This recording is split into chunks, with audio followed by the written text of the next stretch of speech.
Evarbaş Çarpel Medya izleyicileri, bir pazar akşamı daha siyasetin gündeminde Mehmet Gül'le birlikte sizinle birlikteyiz. Mehmet Kayram'e Mehmet abi.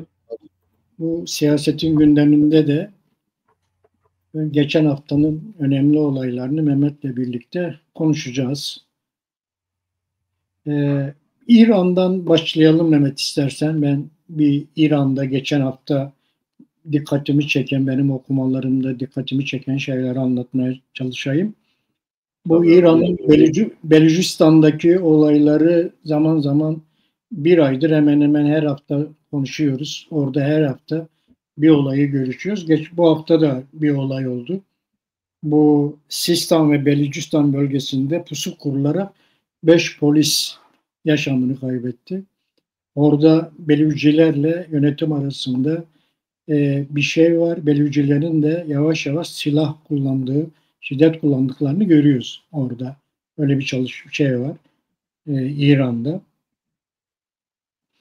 Ayrıca İran Dışişleri Bakanı ABD'nin bu nükleeri sıfır zenginleştirme olayına direneceğiz diyor. O konuda hala bir şeyler var orada, bir çalışmalar var orada. İran bu konuda direnmeye çalışıyor. Ama orada bu nükleer konusunda İran'da seninle daha geçen haftalarda da konuşmuştuk.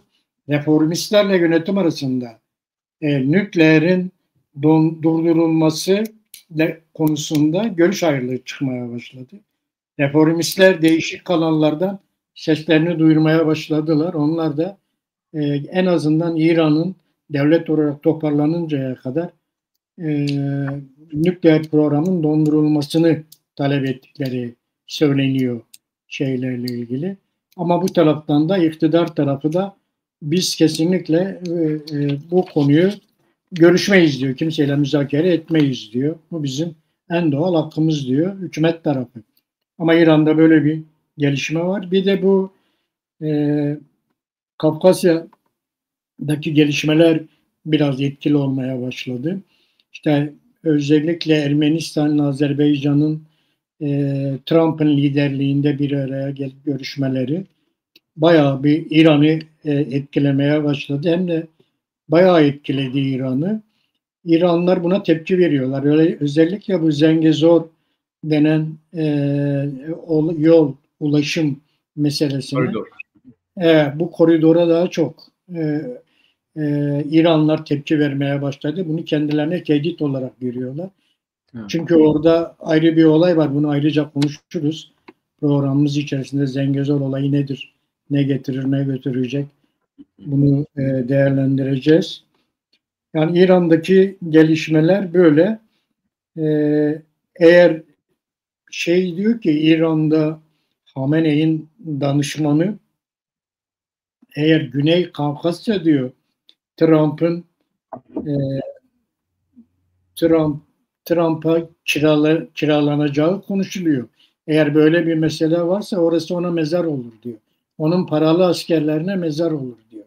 Böyle tehditvari bir konuşma da yaptılar. Bu konudan bayağı etkilenmişler anlaşılan. Haklılar da yani. Çünkü bunu konuştuğumuzda daha da açarız. Bunun dışında Başur'da baktığımızda çok önemli olaylar yaşandı dünden beri Başur'da, evet. 2 günden beri. Orada Yeneke güçleriyle Halk Partisi, Halk Cephesi de diyorlar, Halk Partisi de diyorlar. Halk Partisi güçleri arasında bir çatışma çıktı. Bu Lahor'un mahkemeden tutuklanma kararı çıkıyor. Lahor teslim olmak istemiyor. Bunlar da Lahor'u almak istediler. Ve burada bir olay yaşandı. Lahor ve 2 kardeşi teslim alındı. Onlar gözaltına alındı. Nereye de oldukları çok bilinmiyor. Yurt dışına gönderilebilir şeyleri var. Aileleri gönderildi herhalde abi. Ailelerini göndereceğiz. Kendilerini de gönderebiliriz diye laflar dolaşıyor. Bu konu engellenemedi. Yani Kürdistan Bölgesel Yönetimi Başbakanlık Ofisi yaptığı açıklamada Başbakan bunu önlemeye çalıştı ama maalesef etkili olamadı diyor. Bu çatışmaların çıkmaması için. 5 tane yenekeden 3 tane de e, şeyden Laur'un cephesinden şey var. Yaşamını kaybedenler var. Bunlar istenmeyen olaylar. Yani bu tür şeyler bunun içerisinde bir sürü olay söyleniyor. Yani İran'ın parmağı olabilir, Türkiye'nin parmağı olabilir. Uluslararası güçlerin parmağı. Herkes bir şey söylüyor. Çok karmaşık bir olay. Bir de Eylül'de biliyorsun orada seçim var. Irak'ta seçim var. Lahor daha önce 2 tane milletvekilliği kazanmıştı.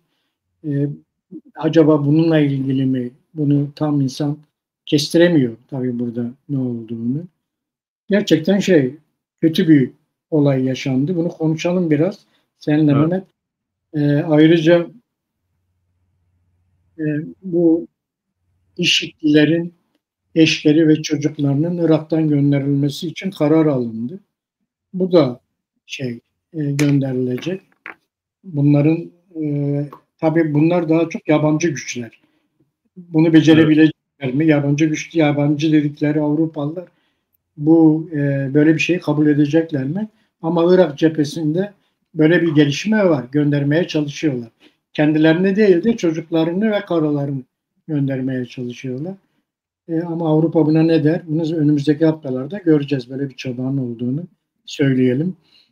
Irak'taki bu olayla ilgili ne söyleyebilirsin Mehmet?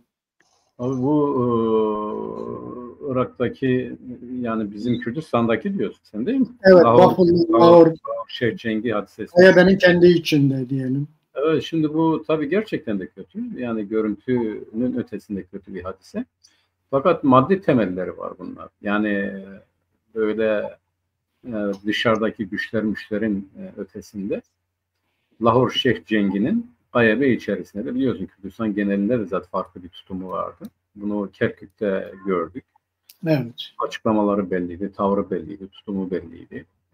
Lahor Şeyh Cengi için hiç değilse o zamanki eğilimleri sonra da değiştiğine dair bir şey görmedik. Şimdi de görüyoruz ki YNK içerisinde de ayrılarak ayrı bir parti kurdu. Bu zaten onun farklı düşündüğünü de gösteriyor, devam da ediyor. Evet. Farklı düşünüyor, Bağdat'a yakın düşünüyor. Yani hele bağımsızlık fikri zaten yok ama onun ötesinde de Bağdat'la ilişkilerin daha da yakınlaşmasını istiyor. Bunun Evet. arkasında tabii biliyorsun İngiltere ile özel ilişkiler var onların. İngiltere'nin zaten her tarafta ilişkisi var, parmağı var. Fakat aynı zamanda da yani biz ona bağlamayalım. Hani diyorlar ya birileri kışkırtabilir, birileri yönlendirebilir ama eğer aklın varsa, eğer bir ulusal hasrete sahipsen ve eğer o düzeyde hareket ediyorsan, siyaset yapıyorsun, dış güçlerin bir önemi yoktur. Ya da olur ama bu kadar olmaz. Evet. Onun için ben Lahor Şeyh Cengi'nin özgün fikirlerinden hareketle dışarıdaki destekler diye söz edebiliriz. Yani o şekilde düşünmese, dışarıdan öyle düşünen, Kürdistan'ın geleceğinin böyle parçalı bulutlu devam etmesini isteyen kesimler o öyle düşündüğü için destek veriyorlar. Yani bu gerçekliği görelim. Hani diyorlar ya hep kabahati yabancılara atıp işte dış güçler bunlar şunlar diyerek hadiseleri açıklamak değil. Yani gerçekten e, somut şartlardan hareketle olaya baktığımız zaman aynı zamanda maddi temelin içeride olduğunu görüyoruz. Şimdi böyle olmasına karşın Kürtler bugün Orta Doğu'da farklı bir zihniyetin, farklı bir anlayışın ya da demokratik bir zihniyetin ve anlayışın temsilcileri gibi görünüyorlar. Görünüyorlar diyorum. Henüz onu gerçekleştirmiş değiller. Ee, Bunun tersine bir gelişme. Özellikle yani Lahor Cengi ile Kubatlar yani YNK farklı değiller yani. Daha düne kadar aynıydı bunlar. Ve eş başkandı. Yani YNK'nin içerisinde etkili yetkili biriydi. Zaman zaman bütün siyasetini belirledi vesaire her neyse. Yani şimdi e, bu vatandaşın farklı düşünmesi, ona karşı uygulanan muamelenin tabii onlar darbe yapmakla da suçluyorlar. Yani böyle bir girişimi de vardı her neyse. Ee, Bunu biz bilemiyoruz. Yani işin realitesini, o düzeydeki o bir takım tarafların birbirlerine karşı tutumları hakkında neler hazırladıklarını bilemiyoruz. Ancak Evet. bu olanlara baktığımız zaman da hayır öyle bir şey yoktur falan da diyemeyiz. Olayın kendisi bu şekilde çözülmemeli gibi. Daha sağduyulu, daha mantıklı. çözülmeliydi. Ve bunun nedenlerinden biri de böyle olmasının nedenlerinden biri de genel bir otoritenin, yani bir Kürdistan devletinin olmayışı ve her bir kesimin hala gücü yetene siyasetinden ya da anlayışından hareketle birbirlerine karşı muamele belirlemesi bu sonucu getirdi. Ama bundan sonra yani doğru merkezi hükümet yani başbakanlığın açıklaması öyleydi, o yöndeydi. Bilemiyoruz yani ne kadar önlemeye çalıştı. Önlemeye çalışmadığını bilemeyiz ama ne kadar etkili olabilir onu da bilemiyoruz. Çünkü o bölge hala yani Soran bölgesi hala Süleymaniye bölgesi hala Yeneke'nin kontrolünde. Yeneke o alanda kendi siyasetinin başat olmasını istiyor ve ona göre hareket ediyor. Yani merkezi hükümeti Erbil hükümetini dinlemek gibi bir konuda bence pek de istekli olacağını sanmıyorum. Yani bu otoriter davranışlar, tutumlar devam ettiği müddetçe de hukuk tesis edilmediği müddetçe, herkes açısından geçerli olan bir hukuk tesis edilmediği müddetçe bu tip şeyler olur ve gerçekten de kötü bir manzara oldu. Yani bunu hiçbir şekilde tasvip etmemek lazım. Bu tip şeylerin olmaması için hükümeti uyarmak lazım, hükümetin önlem alması lazım, buna göre örgütlenmesi lazım. Yani Lahor Şehir Cengi böyle bir suç işlemişse bunun merkezi kuvvetler tarafından yapılması gerekiyor.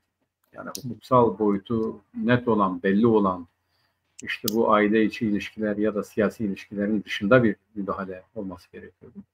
Ne yazık ki bunların olabileceği bir zeminde olmadığını görüyoruz Güney'de. Ama bir an önce bunu test etmek lazım diye düşünüyorum. Kötü yani başka ne diyebiliriz? Öte hani biraz sen dediğin gibi biraz geçmişi olan bir olay. Yani evet, bir arka planı var. İşte 2019'da Yeneke'de bir seçimlerde Lahor 902 oy alıyor. Bakul'da 791 oy alıyor ve Lahor seçimi kazanıyor. Ama orada işte Yeneke üzerinde Talabani ailesinin etkinliği meselesiyle eş başkanlık, genel sekreterlik kaldırılıyor. Eş başkanlık getiriliyor. Lahor'la Bakul eş başkan olarak çalışıyorlar. Ama 2021'de işte Bakul, Lahor beni zehirleyecek diye bir şey çıktı, ortaya çıktı. Bakul'u Lahor'un Bakul'u zehirlemek istediği şeklinde bir olay çıktı. Ve Bakul'da Lahor'un bütün yetkilerini aldı ve eş başkanlıktan düşürdü tek başına. Partiye sahip olmaya başladı. Böyle bir şey var. Lahor daha önce Kürdistan istihbaratının başında onun içinde çalışmış birisi. ABD'lerle ortak operasyonlara katılmış birisi. Bayağı şey var, deneyimleri var, tecrübesi var. Ama bir de silahlı gücü var. Yani evet, o bölgenin en büyük belki çıkmazlarından bir tane partilerin silahlı güçleri var. Öyle bir gücü de var. Lahor'un evet, böyle bir silahlı gücü var. Hatta onlar da bugün açıklama yaptılar işte yani bunu böyle bırakmayız şeklinde açıklamalar yapıyorlar. Bir de televizyonlarda vardı Zoom TV diye. Yine o Halk Cephesi'ne ait bir Kürdistan'da yayın yapan bir TV vardı. Ona da baskın düzenlediler. Oradan da bazı muhabirlerin içeriye alındığı falan söyleniyor. Dileriz ki bu olay çok büyümeden gerçekten hani Kürdistan mücadelesine zarar vermeyecek şekilde çözülmesini bekliyoruz. Yani böyle bu işin Kürdistan'daki mücadeleye, Kürdistan'da tek devlet işte tek ordu şeyine zarar vermeyecek şekilde çözülmesi beklenir diye ben de düşünüyorum. Evet, bunun E'deki durumları bu. Yani Irak'taki en önemli gelişme de buydu. Evet. Biz buradan Rojava'ya geldiğimizde yani Suriye'ye geldiğimizde işte Suriye'de biliyorsun işte bir 17 Ağustos muydu? 8 Ağustos'ta Haseki toplantısı yapıldı. Haseki toplantısı Haseki'de ortak tutum toplantısıydı onun adı. Bütün şeyler vardı orada. Aşiretler, işte partiler, ileri gelenler hepsi vardı orada. Orada ortak bir tavır belirlendi. O ortak tavrın belirlenmesinden sonra hem Suriye yönetimi hem de Türkiye'den acayip tepki almaya başladılar. Hatta Hakan Fidan çok böyle pervasız konuşmaya başladı. Yani böyle siyaset dışı belki de bir Dışişleri Bakanlığı yakışmayacak şekilde. Yok biz enayi değiliz, yok biz bilmem ne değiliz. gibisine laflar etmeye başladı. Tehdit etmeye başladı oradaki olayı. Daha sonra 17 Ağustos'ta da böyle olunca ABD ve Fransa'nın öncülüğünde Rakka'da bir toplantı daha yapıldı. Oraya da yine bütün şeyler katıldı. SDG'nin dışında Arap diğer azınlıklar katıldı. Orada da aynı şekilde ademi merkeziyetçi karar çıktı. Yani biz ademi merkeziyetçi bir şekilde yönetilmek istiyoruz. Yoksa bizim Suriye'nin bütünlüğüne şuna buna bir diyeceğimiz yok. Ama ademi merkeziyetçi bir karar olsun istiyoruz dediler.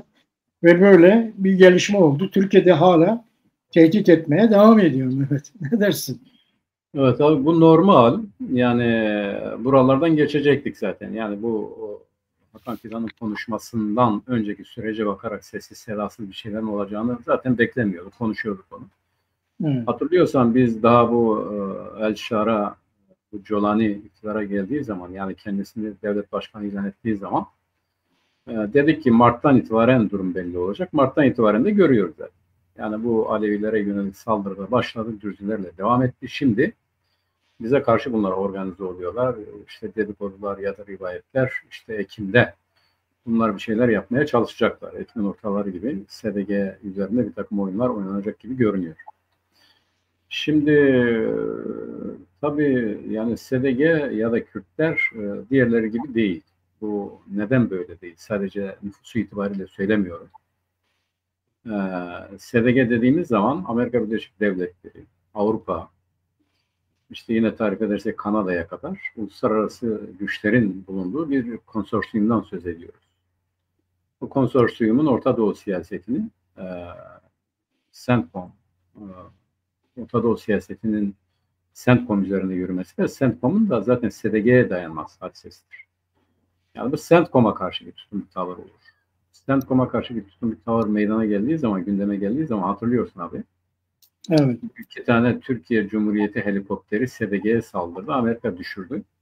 Evet. Biz 2 tane Türkiye Cumhuriyeti Devleti'nin helikopterini düşürdük. Üzgünüz dedi. Yani olmaması gereken bir şey yaptılar. Uyarılarımıza rağmen devam ettiler. Biz de düşürdük dedi. Türkiye Cumhuriyeti Devleti Amerika bizim 2 tane helikopteri düşürdü demedi. Açıklama bile yapmadı. Hadise öyle kaldı. Şimdi yine bu yönde açıklamaları var. Biz yani SDG'nin işte nedir bu, hani o zaman da konuştuk. Cahil dedim, sen kızdın ya abi, bu Barak mıydı neydi bu tam Barak? Evet. Gerçekten cahil. Şimdi ne oldu bu cahil? Bu pratik tarafından bu hadiselerin içerisine girdikçe biraz öğrendi ve şimdi o bile yani bu iş böyle olmaz. Yani federasyon gibi olmasa da federasyona yakın bir şey olursa olur diyor. O Türkiye'ye geldi. Yani bu Hakan Fidan'ın tepkisinin şeylerini anlatıyorum ben. O Türkiye'ye geldi. Hakan Fidan ve o Şara görüştüler. Suriye yöneticileri görüştü. Oradan da bir sonuç çıkmadı. Türkiye baktı ki çember daralıyor ve SDG güçleniyor, SDG siyasi. Dikkat edersen Hakan Fidan işte bir takım şeyleri erteleyerek güç toplamaya çalışıyorlar. Yani bunu uzatarak kendi amaçlarını gerçekleştirmek istiyorlar dedi. Ve gerçekten de öyle olacak. Yani Türkiye'nin kabadayılıkları, Hakan Fidan'ın gayri diplomatik tavrı, tutumu, Kürtlere aşağılayan yaklaşımı gün geçtikçe ne kadar bir hamaset olduğu ortaya çıkacaktır. Şimdi bunun sebepleri var. Birincisini söyledik abi. Yani artık Tom Barak bile farklı düşünüyor. İkincisi, Türkiye Cumhuriyeti Devleti HTŞ'yi uluslararası toplantılardan uzak tutmaya çalışıyor. Mesela Paris'e gitmekten alıkoymasının nedeni o. Ama kendisi hiçbir zaman zaten bu görüşmeleri, birileri diyor ya Türkiye'ye çağır onları görüşsünler, bunu yapsınlar. Şunu. Bu mümkün değil. Dikkat edersen Türkiye'den böyle bir şey de var. Gelin burada görüşün, sizi görüştürelim demiyor. Yani SDG ile hem el altından görüşüyor. Yani herkes söylüyor, zaten irtibatımız var, görüşüyoruz, konuşuyoruz. Ama gel bu işi halledelim, bu da çözelim demiyor. Neden? Çünkü işin sahipleri başkaları. Fransa'dır, Amerika'dır, CENTCOM'dur. İkinci sırada Arap alemidir. Yani Arap Suudiler olduğu yerde yani Türkiye'nin gel bu işi çözelim demesi abesle iştigaldir. Bu olmaz. İkincisi bu Suriye'nin yeniden yapılanmasında lügat farkı var. Yani yabancılar Kürtlerin arka tanrısı derken Onlar da yani yerel yönetimlerin özettiği şunu söylüyorlar. Bu onlar için bir garip durum değil yani. Gayet normal. Çünkü kendileri öyle. Amerika eyalet sistemi ya devletler topluluğu öyle. Yani bugün en büyük Fransa'da zaten yerel yönetimler özel bir şartı var Avrupa çerçevesinde. İngiltere zaten federal. Yani birçok devlet var İngiltere'de. Şimdi bunların toprak bütünlüğünden anladıkları Suriye'nin sınırlarının değişmemesi ama idari olarak da her birinin kendisini yönetme hadisesi. O lügattan, o şeyden Türkiye'nin anladığı başka, onların anladığı başka. Şimdi Tombar geldi bir daldı işin içerisine Araplar ve Türkiye'nin lehine bir şeyler yapmaya çalıştı. Anya Konya'yı gördü o da. Şimdi işte en az özellik olmalı diyor. Bir diğeri abi işin buraya doğru gittiğini Türkiye biliyor ve bu Haseki toplantısıyla beraber çok bozuldular. Haseki toplantısı bana göre bugüne kadar gerçekten en anlamlı toplantıdır. Onun öncesinde biliyorsun Kürtler ulusal birlik konferansı yaptılar. Çok önemliydi. O Haseki toplantısı ondan daha önemli. Neden? Kürtler bugüne kadar Türkiye'nin etkisi, Suriyelilerin etkisi ya da bu kaygılardan hareketle onlarla ilişkiye geçmedi. Onlarla konuşmadılar, birlikte hareket etmediler. Hatta dikkat et, o anlaşmada, bu HTŞ ile yapılan anlaşmada maddelerden biri de işte Suriye devletine karşı hareketlerde birlikte hareket edilecek. Yani onların bastırılması vesaire. Şara orada kendisini garantiye almaya çalıştı. Yani Kürtleri etkisizleştirip Dürziler ve Nusayrileri ben böyle tasfiye ederim dedi. Tutmadı. Kürtler de artık baktılar ki yani bu işin o sınırı aşıldı. Ne yaptılar? En sağlıklı yol burada HTŞ dışındaki kuvvetleri bir araya getirmek ve zaten onların da isteği bu yönde. Birlikte hareket etmek.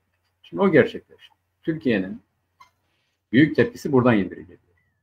Yani bugün Aleviler ve Nusayriler ile Hristiyanlar, Dürziler, Kürtler, işte Kürtlerle beraber hareket eden sitede içerisindeki Arap aşiretleri vesaire neyi kararlaştırdılar abi? Dediler ki biz özel bir Suriye, yani bölgesel yönetimlerin olduğu, tamam sınırları değişmeyin ama idari olarak her bir etnisitenin, her bir inancın kendi kendisini yönettiği asayiş kuvvetinin olduğu ve böyle bir entegrasyondan yanayız dediler. Bunu karar altına aldılar ve ilan ettiler. Bu çok önemli bir gelişmeydi. Hakan Fidan'ın da böyle mahalle kabadayısı gibi konuşmasının nedeni etkili olamıyor. Yani etkili oldukları tek şey HTŞ, oraya gitme, buraya gitme, onu yap, bunu yapma hadisesidir. Ama artık şuraya da geldi, onu da görmek lazım. Ben tabii böyle olmasını istemiyorum. Suriye'de Türkiye'nin yapabileceği en aklı senin tutum, onların Suriye'nin bütünlüğü için önerecekleri çerçevede hareket etmesidir. Yani Kürtlerin özelliğini kabul etmesidir, tanımasıdır. Aynen Güney Kürdistan'da olduğu gibi ve buraya ilişkin gerçekleşecek çözümün Türkiye'nin de kabul edebileceği. Yani şöyle olursa kabul ederim, böyle olursa kabul ederim değil. Oradaki halk nasıl istiyorsa böyle bir idari yönetim kurmalı, böyle bir örgütlenme, öyle bir şeye gitmeli. Kaldı ki Kürtlerin tek itirazı o değil, bir ikinci itirazı da var. Diyor, sen bir anayasa yaptın, bize sorma. Yani bu anayasayı kafana göre yapıyorsun. Bu artık da bir tane neydi, El Vezir miydi, El Menzil miydi? Bir anayasa yapıyor. Bu anayasayı da bütünüyle şer'i hükümler çerçevesinde yapıyor. HTŞ'nin zihniyeti çerçevesinde yapıyor. Sonra da gelin katılın. Ya böyle bir anayasa da kabul etmiyor. Onu geç. Biz böyle bir ordu yapılanmasına kabul etmiyoruz. Yani ideolojik bir ordu. Yani bu ordu Suriye'yi savunamaz. Suriye'nin bütünü savunamaz. Çünkü ideolojik bir ordu. Yani dinci bir ordu, öyle diyelim. O siyasal İslamcı zihniyet çerçevesinde oluşturulan bir çetelerden, metelerden, buradan şuradan oluşturulan toplama bir ordu. Ordu böyle olmaz. Kürtler buna da itiraz ediyor. Dürziler buna da itiraz ediyor. Bak şimdi az önce Dürziler ne yaptı? Bütün kuvvetlerin bir araya getirdiler. Bir asayiş kuvveti oluşturdular ve bunu ilan ettiler. Birleştiler. Oradaki özellikle daha da pekişti. Daha da kararlı hale geldi. Evet. Zaten orada bu gelişmeler olmuşken Kürtlerin ya da Nusayrilerin, Alevilerin farklı hareket etme ihtimali de yok. Hele Hristiyanlar biraz daha dağınıktır ama işte inanç düzeyinde Hristiyanların da daha kararlı hareket edecekleri gün gibi ortada. Halep'te bir şeyler yaptılar. Bizim o iki mahalleye karşı bir şeyler yapmaya çalıştılar, tutmadı. Ama yapabilirler tabii. Onun için Senegal'in de Kürtler'de tehlikeli düşünmesi lazım. Sağlıklı değil, tabii yanlış olur ama açısından ne gerekiyorsa sınavların yapmaları vesaire. Bu çok önemli. Ayrıca şunu da görelim. Yani bugün daha birkaç gün önce Amerika Birleşik Devletleri ya da CENTCOM SDG'nin savunma kapasitesini arttırır yardımlarda bulundu. Yeni alet edevatla. Bu zaten şunu gösteriyor. Yani ona hazırlıklı olmak lazım. Eğer Suriye ya da HTŞ ya da bu İslami çevreler bir federal Suriye'nin inşasını kabul etmezlerse, demokratik seçimlerin gerçekleşmesi için bir objektif zihin oluşturmak istemezlerse, Suriye önünde sana söylenen bağlı konusuna çıkabilir. Sadece Suriye Batı değil, dünyayı da kapsayan oraya doğru gidebilir. Az önce biraz sonra konuşacağız. Bu Zengezur geçidi meşri koridoru nedir, ne anlama geliyor? Onunla beraber bu işlerin yavaş yavaş bölgede egemen olan ve o egemenliğin gerici zeminler üzerinde sürmesini isteyen kuvvetlerin kaybedildiği da başaramayacaklar bir zihniyetin yenileceği süreç işliyor. Araplar zaten bir bağımsız Kürdistan devletinin kurulmasına öyle karşı çıkamazlar. Şimdi Araplardaki bu dikkat et abi bak bir Hamas konusunda uluslararası kamuoyu kadar ses çıkmıyor. Bir Gazze konusunda çünkü Hamas'tan dolayı bunu yaptı. Hamas'a düşmanlar. Yani İsrail Hamas'ı hedef alarak bütün bunları yapıyor ama orada bir Arap nüfusunun savunmasız insanların helak olduğunu herkes görüyor. Bak buna sahip çıkacak, bunu koruyacak. Bir açıklamaları yok. Neden? Hamas'tan. İşte o Filistin devlet başkanı neydi onun adı? Abbas'tı? Ya açıktan hakaretler etti Hamas'a.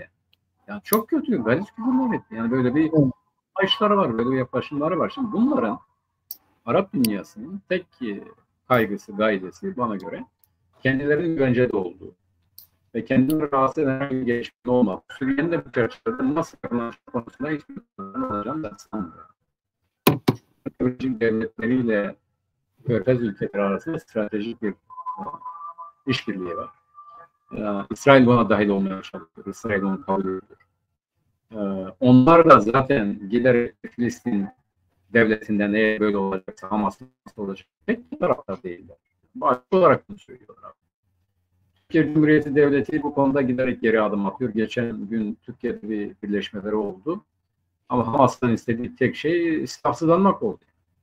Yani barışçıl bir şekilde Gazze'yi boşaltmaları konusunda telkinlerde bulunduğu kamuoyuna yansıdı ya da böyle polis falan. Onun için ben Arap aleminin Suriye'nin inşasında ya da eğer bu olmazsa bağımsız Kürdistan'ın kurulmasında öyle ciddi bir tepki göstereceğini falan sanmıyorum. Bu konuda da Türkiye Cumhuriyeti Devleti böyle hareket ettiği müddetçe yani bazen düşünüyorum diyorum ki acaba Türkiye Cumhuriyeti Devleti bağımsız Kürdistan'ın kurulmasını istiyor ama sınırlı o bölgede. Yani Güney ve Güneybatı'nın birleştiği yani başka bir şey yapamayız. O olursa biz ancak kendimizi güvencede hissedebiliriz diye düşünüyor. Çünkü bütün siyaseti, bütün politikası Kürtlerin zorunlu olarak kendi devletlerini kurmasını teşvik edecek ya da zorlayacak şekilde görünüyor. Saldırıya gelince olabilir, yapabilirler fakat ben ciddi bir başarıya ulaşacakları kanaatinde değilim. Doğru yani uluslararası koalisyon güçlerinin bölgedeki tutumuna baktığımızda herkesle görüşüyorlar. Yani Kürtlerle de görüşüyor, Şarada'yla görüşüyor, Nusayrilerle de görüşüyorlar. Herkesle görüşüyorlar onlar. Ama evet. Türkiye'ye bakıyorsun, Türkiye sadece Şara'yla görüşüyor. Onun dışında hiç kimseyle görüşmüyor. Ve bu politika çöküyor.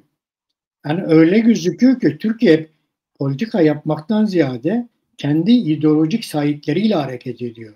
Yani normalde bir devlet politikası olmuş olsa orada herkesle görüşebilir. Yani bugün YPG ile de görüşebilir. Daha önce Salih Müslim'i burada kırmızı halıyla karşıladılar biliyorsun.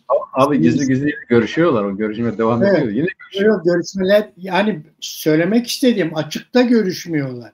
Yani gidiyor Şara'yla her türlü şeyi kamuoyunun önünde, gazetecilerin önünde her tarafta görüşüyor. Ama Kürtlerle ilgili nedense böyle bir şey yapmıyorlar. Böyle bir görüşme, böyle açık bir görüşme yapmıyorlar.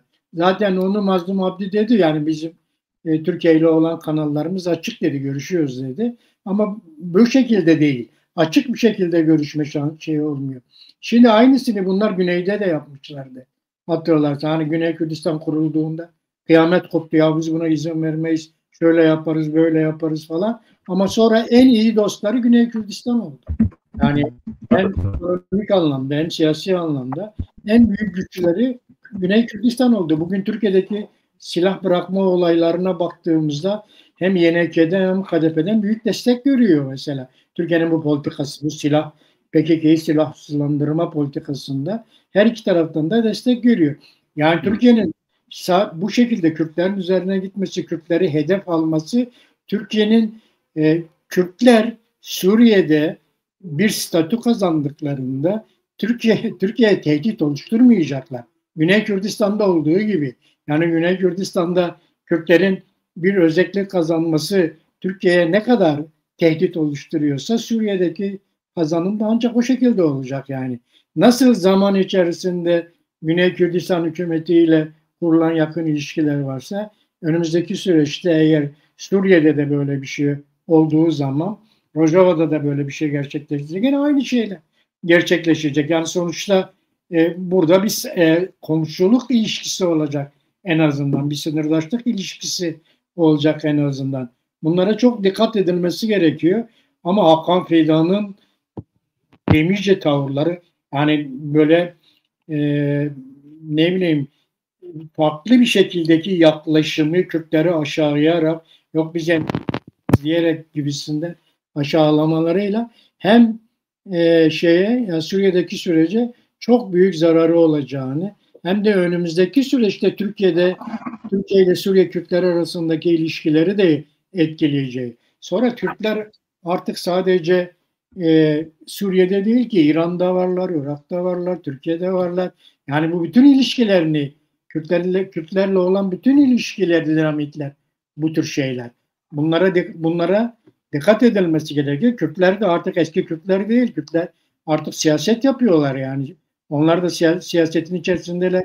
Hem Kürt akademisyenleri hem Kürt siyasetçileri herkes siyasetin içerisinde ve herkes gözünü Rojava'ya dikmiş şekilde Rojava'ya destek olmaya, Rojava'da herkesin tavrını tek tek incelemeye çalışıyor.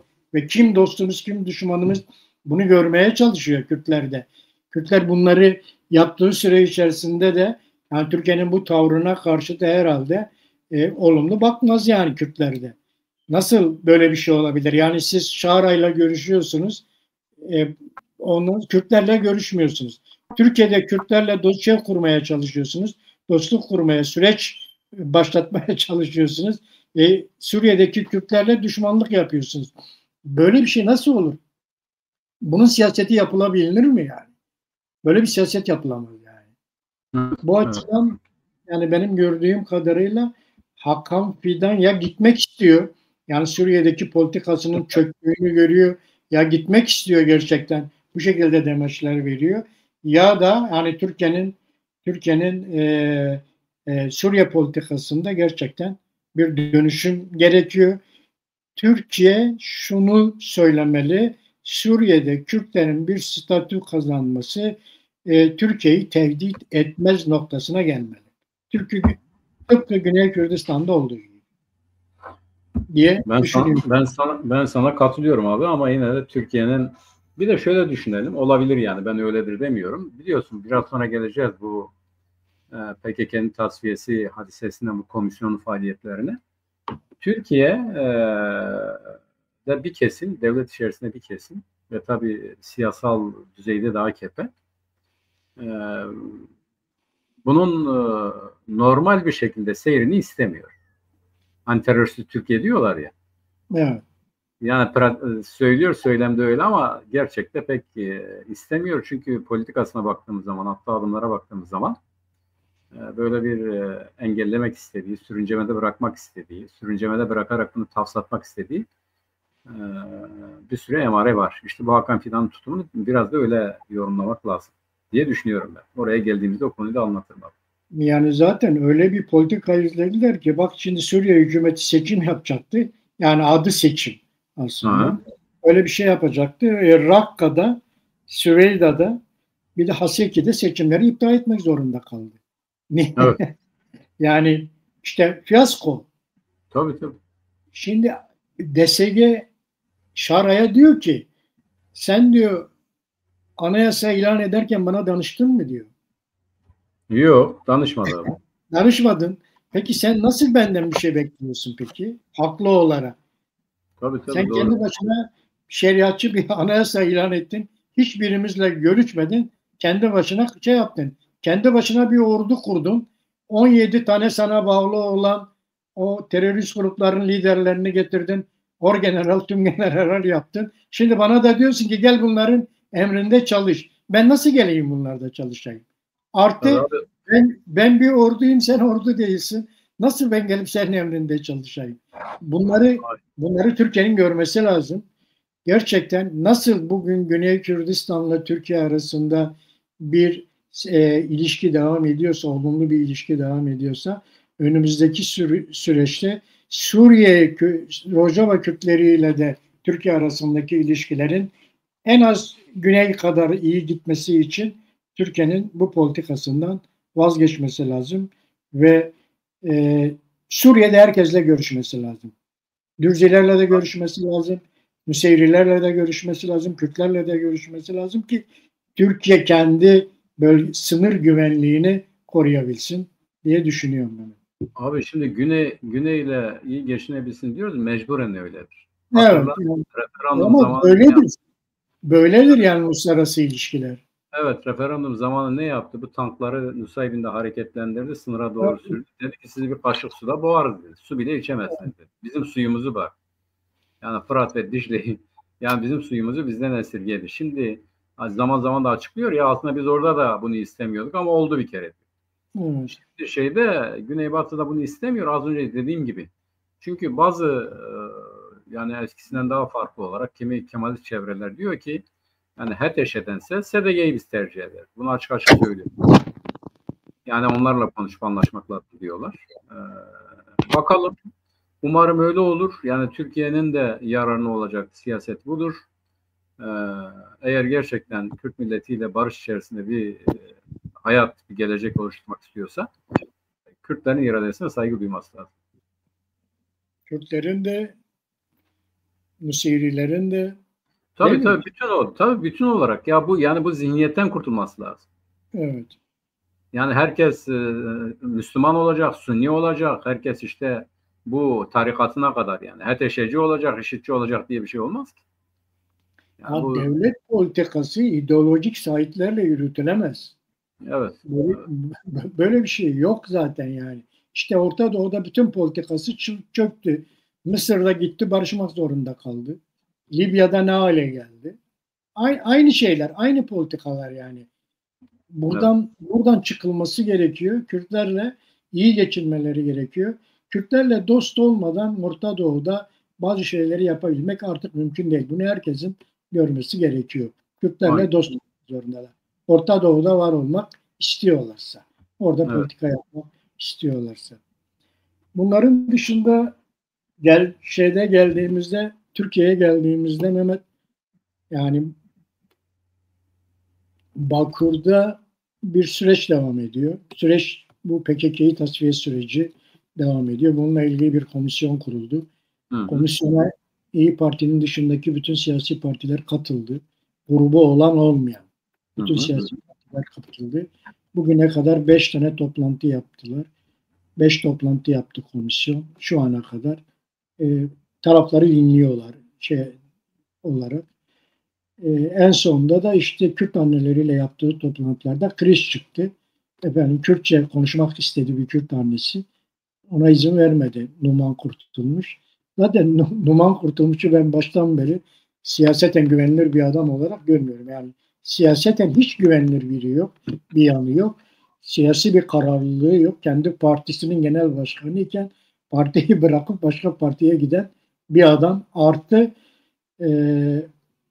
Anayasa Mahkemesi'nin meclise gönderdiği kararı mecliste okutmayan bir adam. Böyle bir yapıda bir adam.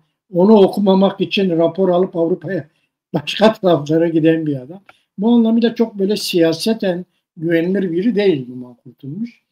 Bunu biliyordum. Zaten ilk tepki ondan gelmiş. Kürtçe konuşma tepkisi zaten ya bu Türkiye Büyük Millet Meclisi'ndeki siyasi partiler meclis başkanına karşı nötr duruma geliyorlar. Yani onlara verilen talimat öyle.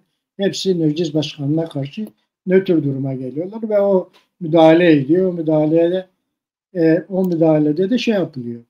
Kürtçe konuşmasının önlenmesi isteniyor. Kadın da Türkçe meramını anlatmaya çalıştı. Şimdi bu böyle bir süreç gidiyor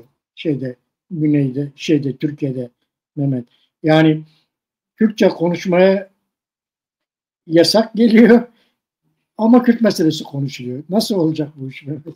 Abi işte biz başından beri yani belki de bu komisyonun kurulmasıyla beraber de biz yine söyledik yani bu komisyondan bir şey çıkmaz. Nedeni var.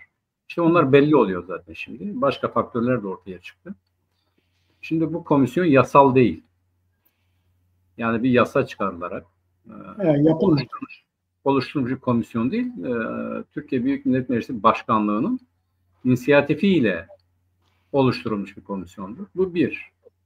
İkincisi bu komisyonun yasa teklifi yani bu çalışmayı yapıp bu meseleyi çözmek için yasa teklif verme yetkisi yok. Bununla da görevlendirilmemiş. 3. Sadece rapor hazırlayacak, meclis başkanına verecek. İşte o kadar.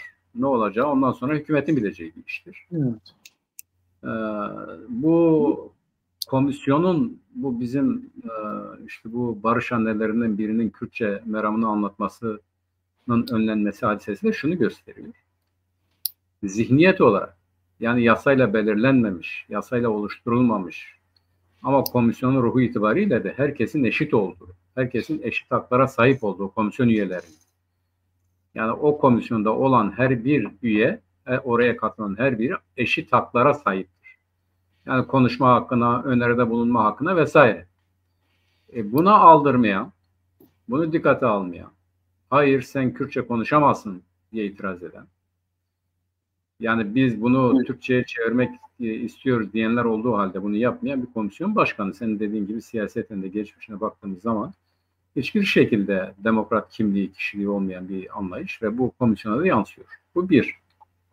Yani hani dedik ya bu komisyon bir şeyi çözemez. Zaten çözüm için elinde ne yasal olarak ne de fiili olarak bir yetki metki yok. Bu anlamda bir çözümsüz komisyondur. Şimdi dikkat edersen Mehmet Uçum da dedi ki ya bu geçiş sürecini yasallaştırmak lazım. Özel bir kanunla.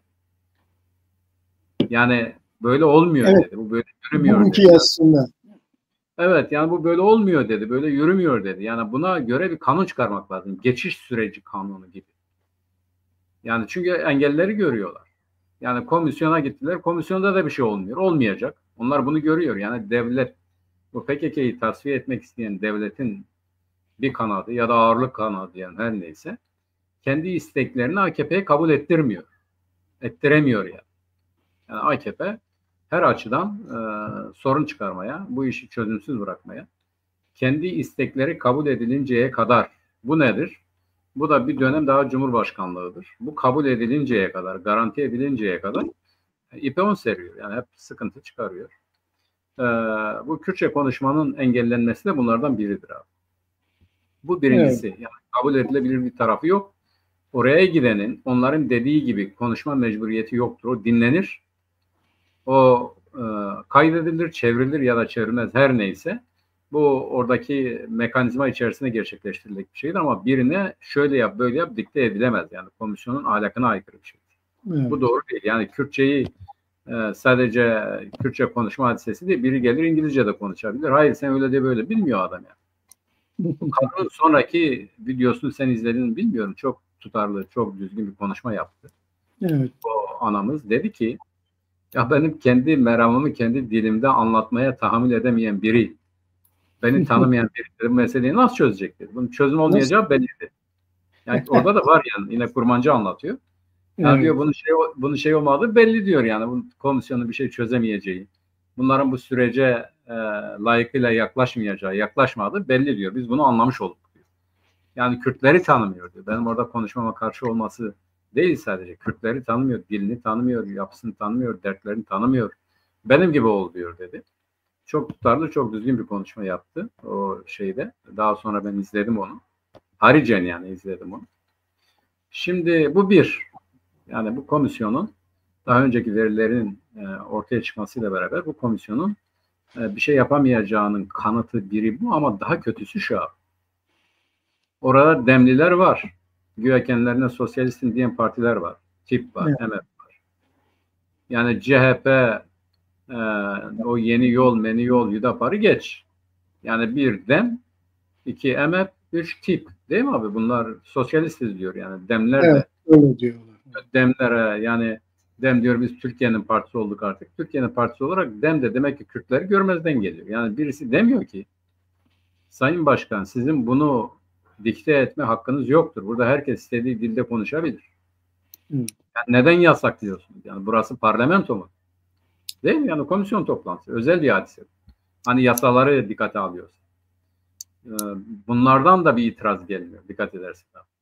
Ve bunlardan birisi demiş değilse biz bunu protesto ediyoruz. Bu oturuma katılmıyoruz diyemiyor. Ya da ikinci defa böyle şeyler olursa biz bunu kabul edemeyiz demiyor. Yani bir tavır yok, bir tepki yok. CHP'den olmaz zaten yani. CHP işte böyle olmasını da ister. Diğerleri ister ama orada işte biz halkların kendi hak ve hukukunun hayata geçirilmesi konusunda irade sahibiz diyen partilerden gık çıkmıyor. Şimdi bunların nasıl bir zihniyete sahip olduğunu anlıyor. Yani bu da komisyondan bir şey çıkmayacağını. Mesela yarın öbür gün işte bugüne kadar PKK'de bulunmuş olanların yasal haklarının tanınması ya da cezaevlerinde işte bir takım infaz düzenlemelerinin olmasına kimlerin yararlanacağını belli olmasıyla beraber bir MHP kadar bunlar cesur olamaz yani. O MHP Genel Başkan Yardımcısı dedi ya bu hukuk, bu bizim infaz kanunu eşitlikçi değil, herkese eşit uygulanmalıdır dedi. Yani o bile bunu diyor. Yani bunu sosyalist partiler vesaire falan filan değil. Dikkat et, CHP'nin orada dile getirdiği 29 tane madde demin 100 sene önündedir abi, biliyor musun? Hı hı. Yani DEM'den öyle bir şey gelmiyor. CHP getiriyor. İnisiyatif dediğim böyle bir şeydir. Yani DEM bu işin bir tarafıdır. Yapamıyor. Niye yapamıyor ama? Bir de o var abi. Yani bu işin çözülemeyeceğine dair veriler. Çünkü APO ile görüşecekler. APO'nun dediğini yapacaklar. 25 gündür görüşemiyorlar ya. Bakan da bugün diyor ya biz kaç gündür görüşemiyoruz. Evet. Yani ne diyeceğini bilmiyor. Ne derlerse ondan onay alabileceğini bilmiyorlar. Bilmedikleri için de öyle duruyorlar, gidiyorlar, dinliyorlar. Genel anlamda konuşuyorlar, geliyorlar. Şimdi böyle bir komisyon faaliyetinden bir şey çıkmaz dediğimiz zaman şeysiz değiliz. Yani nedir? Dayanaksız değiliz. Biliyorsun biz parti olarak abi her zaman yani bu işin barışçıl yöntemlerle çözülmesini istedik. Ama barışçıl yöntemlerle çözülsün derken Kürtlerle bu işin çözülmesini istedik. Yani Kürtler ve devlet bir araya gelsin, bunu görüşsün. Komisyonu havale etmek nedir ya? Bu mesele belli, bilinen bir şeydir. Yani APO'cular silah bıraktı. Zaten APO bundan sonra bizim irademiz hakkında söz sahibidir. Tamam, ona bizim itirazımız yok. Ne yaparlarsa yapsınlar ama Kürt meselesi dediğimiz hadise başka da bu Kürtlerle konuşularak çözülür. Yani. Evet. Yani kim biz Kürtler adına siyaset yapıyoruz diyorsa muhatap odur. Devlet oturup bir komisyona havale etmenin alemi yoktur. Bunun uluslararası düzeydeki çözüm örnekleri vardır. Bak dikkat et abi, o komisyona katılanlar hala aşağılıyorlar, hala terör diyorlar. Ya böyle o konuşmalar okuduğun zaman zaten insan bir garip oluyor yani. Komisyon ona da müdahale etmiyor. Yani kardeşim sen ne diyorsun? Adam gelmiş eski bir emniyettir. Emniyet teşkilatında biridir. İşte terörle mücadelede falan filan görev yapmış. Şimdi emekli olmuş bir tane gaziler midir, şehitler midir? Onun derneğin başına gelmiş. Geliyor orada aynen 12 Eylül'den sonraki bu genel valilerin olduğu zamanki gibi bir konuşma yapıyor. Yani İsrail'den, Amerika Birleşik Devletleri'nden, bunun arkası güçten PKK'nın silah bıraktığını bile hatırlamıyor yani. O gözlerinin önünde yok, böyle klişelerle hareket ediyor. Ya bu iş bitti, adam silah bıraktı, adam teslim oldu, tasfiye etti. Devlet bunu kabul etti, gitti gördü. Hem de o mağara, yani o silahları yaktıkları mağara nasıl bir mağara biliyor musun? Bizim için onur kırıcı bir şey. O Soran bölgesinde, yani bu KYB ilk bağımsızlık bildirgesinin okunduğu, ilan edildiği Bangi Hak diye bir radyonun ve aynı zamanda gazetenin de basılıp çoğaltıldığı mağaradır o mağara. Biliyorsun değil mi abi? Evet. Kürt bağımsızlığının, Kürt halkının kendi mücadelesini dile getirdiği mağarada bunlar gitti teslim bayrağı çektiler. Bu da bilinçli bir şey. Tesadüfi değil yani. Başka yer mi yok yani? Sen gidiyorsun orada bunu yapıyorsun. Ve bunu yaptıkları halde devlet, ki o insanların devletten bağımsız düşündüğünü, bağımsız hareket ettiğini söylemek abese iştigaldir. Geliyorlar hala PKK aynı PKK'ymiş gibi, hala bu iş devam ediyormuş gibi konuşmaları, ölmüş bir şeyi bir daha da böyle betonlamaları çok ilginç.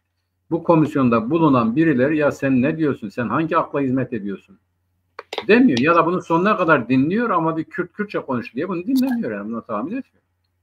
Onun için buralardan ne o üyelerinden ne oraya gidip arada bir böyle iyi şeyler söyleyenlere bu başkanın itiraz etmesinden de anlaşılıyor ki, onların da başkana itiraz etmemesinden de anlaşılıyor ki bu mizansen devam edecek ama bundan bir şey çıkmayacak. Çıkacak olan tek şey şudur: teslim olmuş PKK'yı nasıl biz bu düzene entegre ederiz? Bütün mesele orada, o hareket, o minval üzerine gelecek ama Kürt meselesiyle alakalı, Kürtlerin haklarıyla alakalı bu komisyonda ne öyle bir cüret, ne öyle bir irade, ne öyle bir düşünce var. Mümkün değil. Hiçbir şey de çıkmaz. Kürtlerin olmadığı bir yerde ne çıkacak? Evet. Şimdi Mehmet doğru.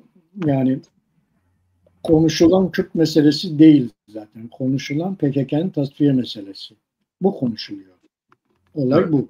Yani komisyonda şu anda gerçi şu anda o bile konuşulmuyor komisyonda.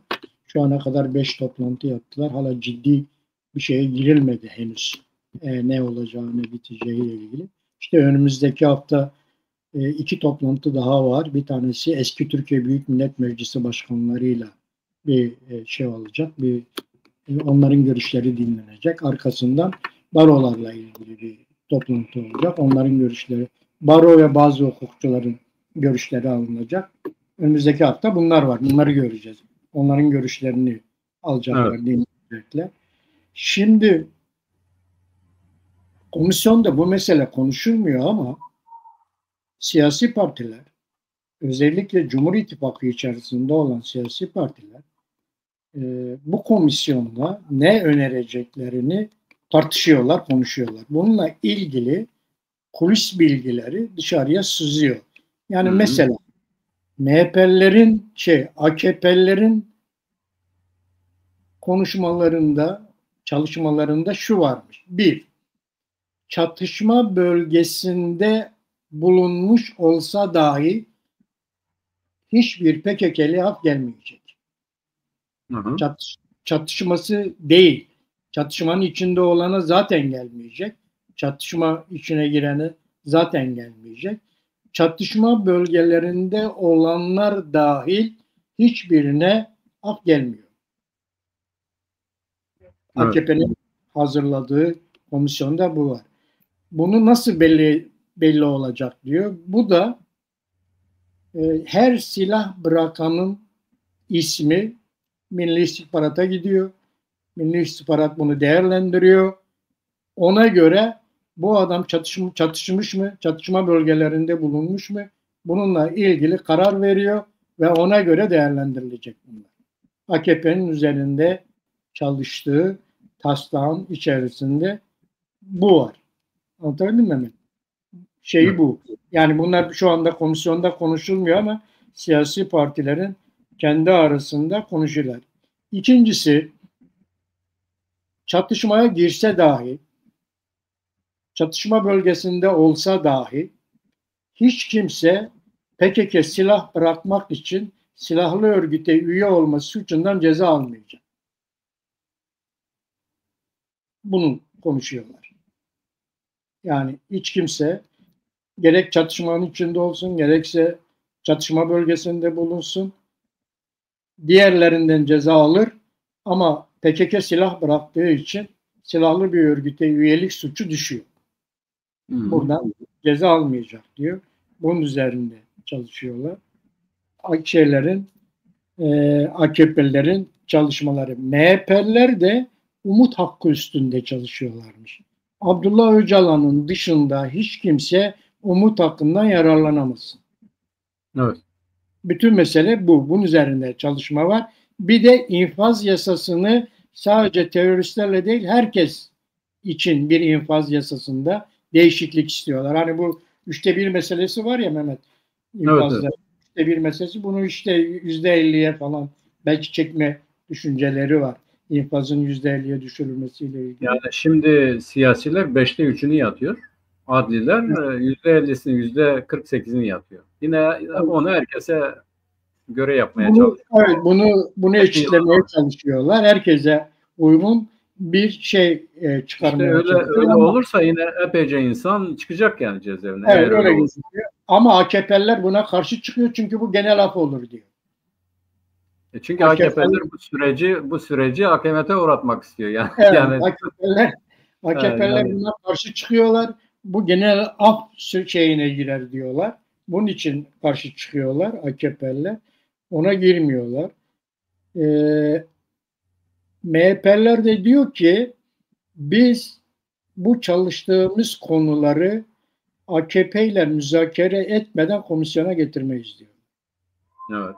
Yani önce AKP ile bu konuyu müzakere edeceğiz. Ondan sonra bunu komisyona getireceğiz şeklinde açıklama yapıyorlar. Ve umut hakkından sadece Abdullah Öcalan'ın yararlanması için. Çünkü başka aynı durumda, aynı pozisyonda olanlar da var. Onların yararlanmasını istemiyorlar. Bunun sadece Abdullah Öcalan için olması için de bir çalışmaları var. CHP'liler AYM üzerinde duruyorlar. AYM kararlarının uygulanmasıyla ilgili, Anayasa Mahkemesi kararlarının uygulanmasıyla ilgili, kayyumlarla ilgili duruyorlar. Haksız tutuklamalarla ilgili çalışıyorlar. Terörle mücadeleyle ilgili çalışıyorlar. DEM partililer aldığımız bilgiye göre CHP'yi tamamen destekliyor. CHP'yi destekliyorlar. Buna ek olarak suça karışmayanların hemen tahliye edilmesini istiyor. Demin de bu yani komisyona hazırlık çalışması diyeceğimiz çalışmaları da bununla ilgili olarak gözüküyor. Yani şu andaki durum bu. Daha bunlar komisyonda konuşulmadı ama siyasi partiler bunları kendi aralarında değerlendiriyorlar. Ve gördüğümüz gibi yani bu çalışmaların içerisinde hiçbirisinde Kürt meselesinin çözümüyle ilgili bir şey yok. Bu arada bazı Türk solunun ideologları şöyle diyorlar. Efendim Türk milliyetçileriyle Kürt milliyetçileri bu işe engellemeye çalışıyorlar. Ya onu şey de söyledi abi, sadece onlar değil, bunu Erdoğan da açıkladı. Öyle mi? Bunu Ben Erdoğan'dan duymadım ama Türk solundan duyuyorum. Yani o da diyor ya, bir takım kesimler bu süreci sabote etmeye çalışıyor. APO da öyle diyor. APO da diyor ki siz beni değil gidiyorsunuz yani dışarıdaki insanlar, milliyetçileri dinliyorsunuz. Evet. Yani, o da öyle fırçalamış kendi adamlarını. Şimdi yani bizi bu cephede gösteriyor. Tabii ki biz biliyorsun abi, kuruluşumuzdan beri Evet. biz bu meselenin silahla çözüleceğini falan filan demedik yani. Silahların bırakılması baştan beri savunuyoruz. Tabii yani biz diyoruz ki silahlı mücadele yöntemi bu koşullarda yanlış bir yöntemdir. Bundan bir şey çıkmaz. Yani iş zaten siyasi cepheye, siyasi arenaya intikal etmiş. Halk zaten kendi siyasetini yapıyor, haklarını talep ediyor. Zaten bu konuda sınırlı da olsa bu parlamenter mücadele yöntemi iyi kötü işliyor. Bunun için silahlı mücadele yöntemi yol değil, yöntem değil, yordam değil dedik. Biz ne zamandan beri diyoruz? Partiyi kurduğumuzdan beri bunu diyor. 2014. 17 Aralık 2014 yılından beri bildirgemiz çıktı. Bildirgemizde devlete de PKK'ya da dedik ki bu iş böyle olmaz. Yani oturup konuşmak lazım. Onun için bu Türk solunun, artık Türkiye solu değil, Türk soludur onların adı abi. Yani bu milliyetçi Türk solu. Yani onlar bize milliyetçi diyorlar da kendileri ırkçı. Milliyetçiliği boşver. Bak Filistin için, Gazze için, bu için, şu için, Hamas için bir sürü herze yiyorlar. Bir tek gün ya bu Kürtleri neden siz eziyorsunuz? Bu Roboski ne oldu? Ceylan Önkol'u niye roketle öldürdünüz? Bu bir çocuğu, bir parmak kadar çocuğu. Evet. Bu Uğur Kaymaz ve babasını neden böyle siz evin önünde koşuna dizdiniz? Neden bu köylere bu eziyeti yaptınız? Bir tek gün hiçbirisi. Şimdi de öyle ya. Yani kimyasal kullandılar, sesi çıkmadı. Köyleri boşalttılar, milyonlarca Kürdü boşalttılar, sesleri çıkmadı. Hiçbir şey demiyorlar. Böyle istiyorlar zaten. Onun için bunların bize söylediği yok iki tarafın milliyetçilere falan hikaye yalan. Bizler tabii ki ülkemizde her şeyin Yani en kötü barış en iyi savaştan iyidir diyoruz. Biz bu zihniyetteyiz, bu anlayıştayız. Biz bunu barışçı yöntemlerle çözmek istiyoruz. Zaten devlet şiddetli bir tarafa bıraksa Kürt milleti ne istediğini hem söyleyecek hem çözecek. Yani. Referanduma gidelim diyoruz. Yani gelin halka soralım. Evet. Kürdistan'da yaşayanlara soralım. Yani neyi istiyorsunuz, neyi istemiyorsunuz? Yani soralım, savaş istiyor musunuz? %100'ü der ki hayır. Ne istiyorsunuz? Haklarımızı istiyoruz der. Evet. Kendi kendimizi yönetmek istiyoruz der. Yani bu kadar basit bir şey. Onun için o Türk solunun, o şövenlerin ne dediğinin hiçbir kıymeti, harbisi yoktur. Yani Kürtlerin onu ne dinlemesi, ne alınması, ne ciddiye alması gerekiyor. Açık söyleyeyim. Hiçbir önemi yok. Ne olayı kavramışlar, ne anlayışları öyle, ne tutumları öyle. Hala şövendirler. O şövenizmde debelenip duruyorlar. Bir tarafa çıkacakları da yoktur. Bak bir MHP bu işin tehlikesini anlıyor. Diyor ki bu şartlarda ya hedef olacaksın ya hedef alanların yanında olacaksın. Ya paylaşılan ya paylaşan olacaksın. Diyor ki biz paylaşılan olmaktan çıkmak için PKK'yı tasfiye etmeliyiz, ettiler. Yani bu tasfiye olur, Türk kardeştir, istemeyen kalleştir demek için diyor biz barışacağız diyor. Bu barış da zaten adamlar hiçbir şey istemeden barıştı. Böylece biz hedef ülke olmaktan çıktık. Paylaşıma katılan bir ülke olmak istiyoruz. Gerçi kapıda duruyor. Onu da yapamıyor tabii. Bu ayrı bir şey de. Yani MHP bile devletin bu siyasetini anlıyor. Buna göre dün işte çocuk katili, bebek katili vesaire dediği adama önder diyor, kurucu lider diyor, ona saygı duyuyor, selam gönderiyor.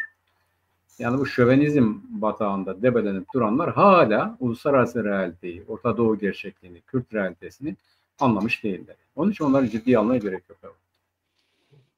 Almıyoruz. Sadece seyircilerimizle paylaşıyoruz yani böyle Evet, değiller. yani bize milliyetçi demelerin bir önemi de yok yani. Önemi yok. Benim açımdan da bir Yani önemi yok. her millet kendi ülkesine, ahlakına, kültürüne sahip çıkarsa millet olur. Evet. Yani Türkler bu millet olmaya çalışıyor. Tabii ki her şeyine sahip çıkacak yani. Bir de zaten ezilen ulus milliyetçiliği böyle utanılacak şey edilecek bir milliyetçilik değildir. Yani ezilen ulus milliyetçiliği haklı bir milliyetçiliktir. Tabii hak hukuk meselesidir yani. Evet. Her şey iradesi elinden almış bir millet ne yapacak? Onurluysa direnecek, haklarını isteyecek. Evet.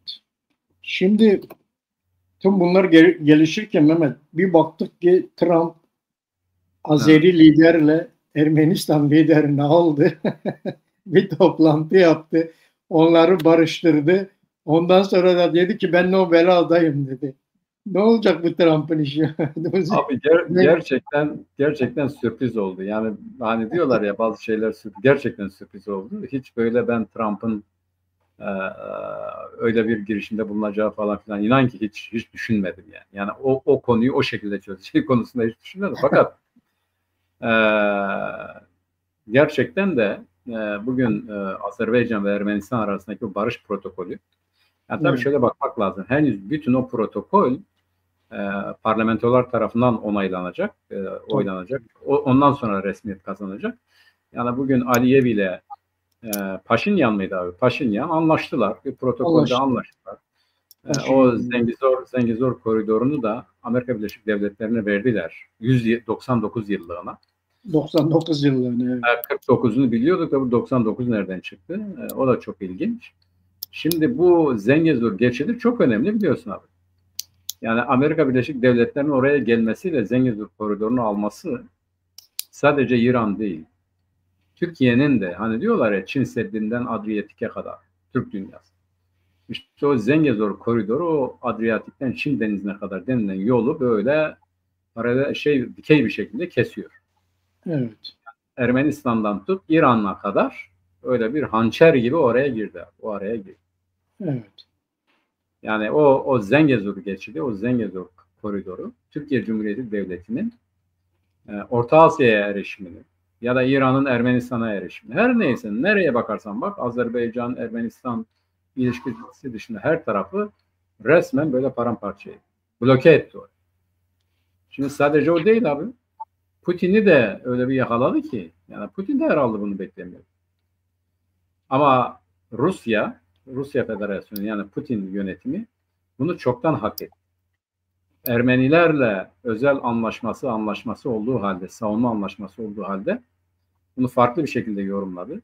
Ermenistan-Azerbaycan savaşında Azerbaycan, İsrail'in ve Türkiye'nin desteğini aldığı halde Ermenistan hiç kimsenin desteğini almadı ve Karabağ'ı boşalttı. Gerçi Paşinyan başından beri Karabağ'ın boşaltılmasına yanaydı. Yani Karabağ'ın Azerbaycan'a bırakılmasına yanaydı.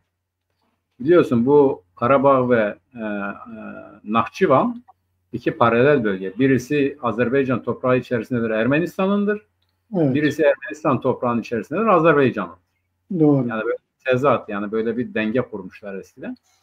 Şimdi fakat yani nerenin toprağıdır dediğin zaman Karabağ zaten Azerbaycan sınırları içerisindedir.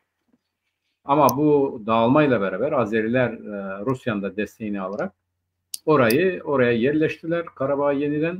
Ama Karabağ çok eskiden beri abi, yani böyle eski tarihlere gidersen, milattan önceye falan gidersen Ermeni kültürünün, Ermeni ruhunun da yeşerdiği bir yerdir o Karabağ'daki şeyde, o kilisede. Yani oradaki o zaten bu Ermeni alfabesi o kilisede oluşturuluyor. Evet. Ermeni inancının yani ruhu, Ermeniliğin ruhu Karabağ'dır diyebiliriz yani. Çok eskiden beri oradadır. Sonra işte akınlar, bunlar, şunlar, bu Moğollar falanlar filanlar vesaireler derken o tarihsel süreç içerisinde Karabağ bir adaya dönüşüyor. Nahçıvan Ermenistan içerisinde kalıyor ama sonradan Azerbaycan'da Ermenistan haritası çizilirken bu devam edip gidiyor. Yani orada bir Ermenilikle alakalı bir şey yok. Ermenilerin için önemsiz bir yer değil. Çok önemli bir yer. Fakat tarihsel akış içerisinde bu değişiyor. Şimdi Paşinyan Ermeni soykırımı konusunda da farklı bir şey. Yani dikkat edersen o Amerikan ağzını kullanıyor. O Türkiye ile de barışmak istiyor. Azerilerle de barışmak istiyor. Diyor ki yani biz bunu sonsuza kadar sürdüremeyiz diyor. Yani komşu ülkeyiz. Evet, yani diyor ki Türkiye ile de Azerbaycan'la da anlaşmak zorundayız. Yani bunun içinde çözmeliyiz. Bunun bedeli toprak vermek ise, Karabağ'dan çekilmek ise çekileceğiz diyor. İlk zamanlar bu tepki topluyordu. Yani muhalifleri çoktu ama giderek bu şimdi Paşinyan bunu savunduğu halde işte herhalde yine seçime gidecekler. Yine en güçlü aday odur. Kendisine karşı darbe girişimi oldu. Hepsini savuşturdu geldi. Bunu da savunuyor adam, yani açıktan savunuyor. Evet. Yani bunu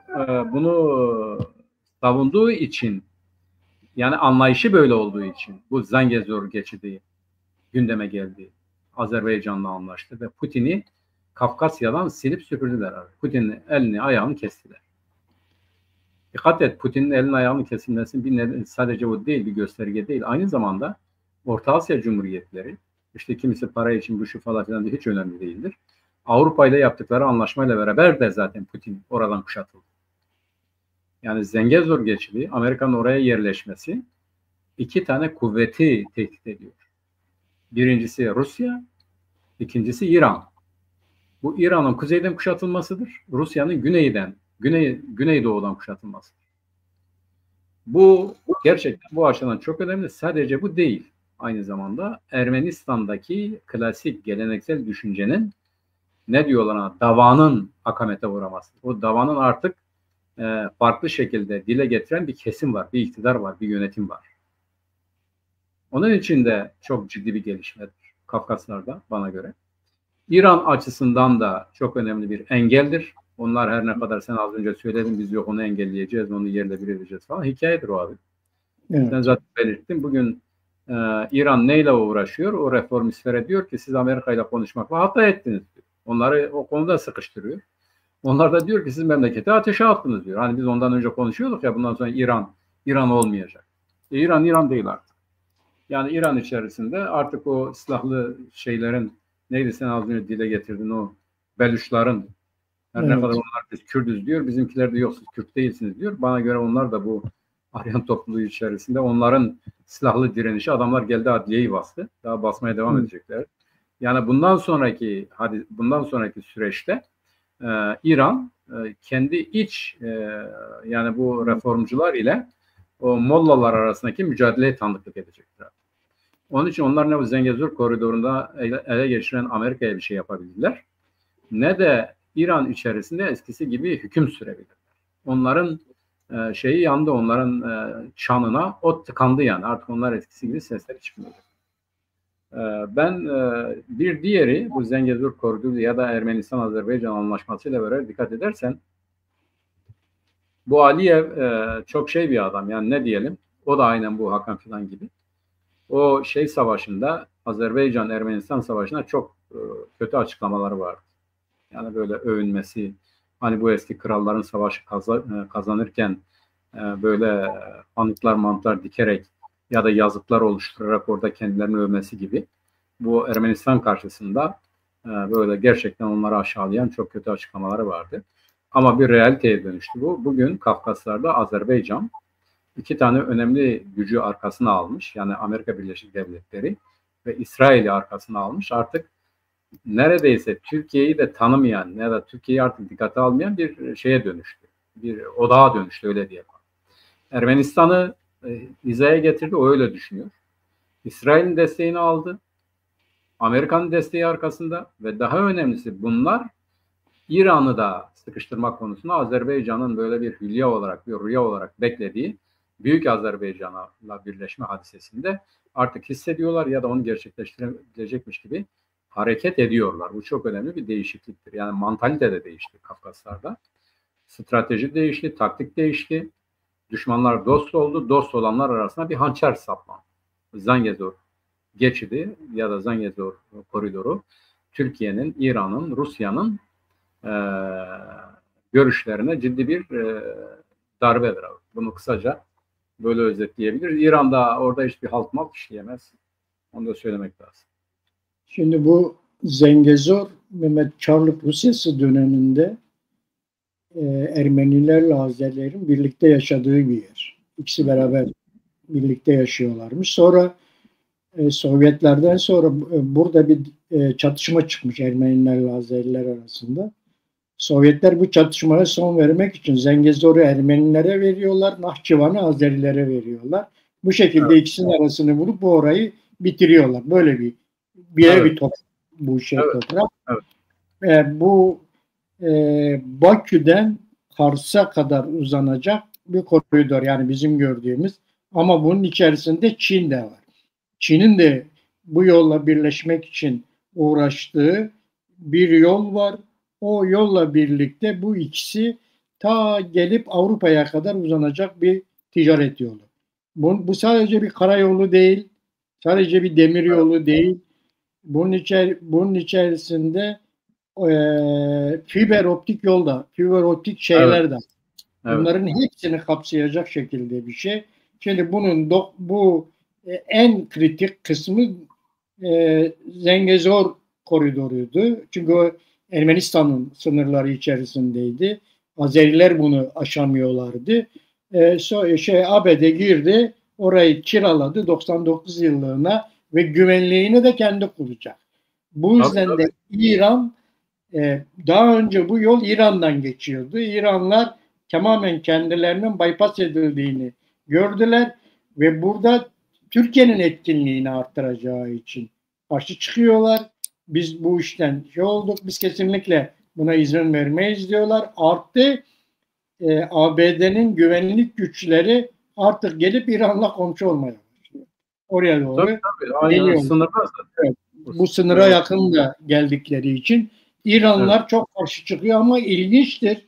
Rusya'dan ses çıkmıyor. Şimdi Rusya'nın iki tane önemli cumhuriyeti, eski cumhuriyeti, Ermenistan ve Azerbaycan oturuyor. Trump'la beraber bir anlaşma yapıyor. Bunun içerisinde Rusya falan yok. Ama Rusya buna sessiz kalıyor şu anda. Öyle gözüküyor. Efendim? Abi bir şey diyeyim, Ermenistan'la Rusya o hakkını kaybetti. Ermenistan-Azerbaycan savaşında Ermenistan'ı yalnız bıraktı. Evet. Ermenistan zaten o zamandan itibaren Avrupa gitti, biliyorsun, Avrupa'ya, Türkiye'ye geldi ilişkileri düzeltmek için Amerika ile ilişkilerini düzeltti ve o iş bitti. Rusya-Ermenistan bağı o zaman koptu. Şimdi Azerbaycan'da zaten bağımsızlaşmak istiyordu. Hani bir takım Azerileri Rusya'da gözaltına alıp bir kısmını öldürdüler ya. Ve ondan sonra da Azerbaycan, Amerika ve İsrail'in desteğini aldığı gibi o da kendi dükalığını ilan etti yani. Rusya'nın onlara bir şey söylemez zemini kalmadı. Bir o var. Bir de uluslararası yorumcular bu yani şu anda başı dertte diyorlar. Yani Ukrayna meselesini gündeme getiriyorlar. Yani şu anda Tabii.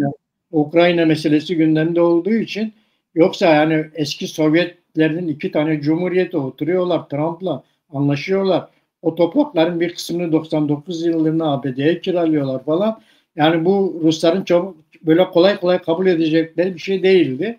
Ama şu anda Ukrayna meselesi de gündemde olduğu için şu anda Rusların sesi çıkmıyor. Bununla ilgili olarak deniliyor. Yani Doğrudur abi.